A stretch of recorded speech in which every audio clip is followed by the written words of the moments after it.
Hi everyone, তোমরা সবাই কেমন আছো? দেখো সকালবেলা উঠতে না উঠতেই ঝড় বৃষ্টি শুরু হয়ে গেছে, আর একটু সময় পর পরই না ওয়েদার চেঞ্জ হচ্ছে।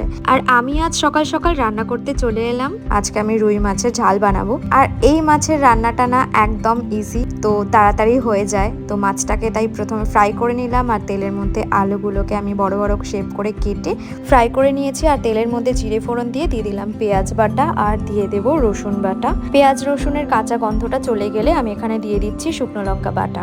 তারপর আমি এখানে ভেজে রাখা আলুগুলো দিয়ে দিচ্ছি, দিয়ে এবার মশলার সাথে ভালো করে কষিয়ে নেওয়ার পর স্বাদ মতো লবণ আর পরিমাণ মতো হলুদ গুঁড়ো দিয়ে নেড়ে চেড়ে জল দিয়ে দিলাম একটু। দেওয়ার পর আমি এখানে ভাজা মাছগুলো একে একে দিয়ে দিচ্ছি ঝোলটা ফুটে উঠলে। আর তারপর নামানোর আগে গরম মশলা অ্যাড করে নামিয়ে নিলেই এই রান্নাটা শেষ হয়ে গেল। আর তারপরে এখানে একটু লতি বানিয়েছিলাম, সমস্ত মশলা কষিয়ে লতিটাকে ভালো করে ফ্রাই করে হালকা একটু জল অ্যাড করে মাখা মাখা মতো করেছিলাম। রান্না খাওয়া দাওয়া কমপ্লিট করে আমি একটু ঘুরতে চলে এসেছি মায়ের সাথে। আমাদের বাড়ির একদম কাছেই এই জায়গাটা, বাড়ির একটু দূরে কয়েক পা হাঁটলেই এই জায়গাটায় চলে আসা যায়। তো আমি হেঁটে হেঁটেই চলে এসেছিলাম। সুন্দর ওয়েদার ছিল, বৃষ্টিও পড়ছিল। এত সুন্দর ওয়েদার দেখে তো আমার লোভ সামলাতে পারলাম না, তাই একটু ক্যামেরা বন্দি করে নিলাম, তোমাদের সাথেও তাই শেয়ার করে নিলাম। তোমরা বৃষ্টির দিনে কে কিভাবে এনজয় করছো আমাকে কমেন্ট করে জানিও।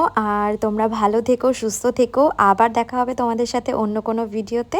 আর গল্প আগে অনেক হবে, আজ তবে এইটুকু, বাই।